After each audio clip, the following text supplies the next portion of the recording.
ఎలా ఉన్నారు? ఈరోజు సండే స్పెషల్ వచ్చేసి మటన్ కర్రీ అయితే చేస్తున్నాను. ముందుగా 2 టేబుల్ స్పూన్ ఆయిల్ వేసుకొని బిర్యానీ స్పైసెస్ వేసుకోవాలి. స్పైసెస్ అయితే మగ్గిపోయాయి. ఆనియన్, టమాటాలు, పచ్చిమిరపకాయలు ఈ 2 మినిట్స్ మగ్గించుకోవాలి. టమాటాలు అయితే మగ్గిపోయాయి. అల్లం పేస్ట్ వేసుకుందాం. అల్లం పేస్ట్ పచ్చివాసన పోయినంత వరకు మగ్గించుకోవాలి. అల్లం పేస్ట్ అయితే వాసన పోయింది, పచ్చివాసన. మనం పైన పసుపు కొంచెం తగినంత, రుచికి సరిపడనంత,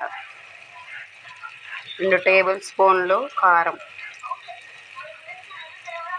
రుచికి సరిపడనంత ఉప్పు వేసుకోవాలి. ఉప్పు, కారం, పసుపు వేసుకున్న తర్వాత ఆయిల్ అయితే పైకి తెలియదు. మనం ఇప్పుడైతే మటన్ కర్రీ అయితే వేసుకుందాం.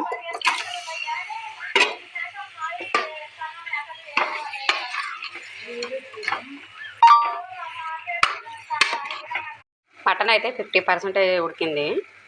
కొన్ని వాటర్ వేసుకుందాం.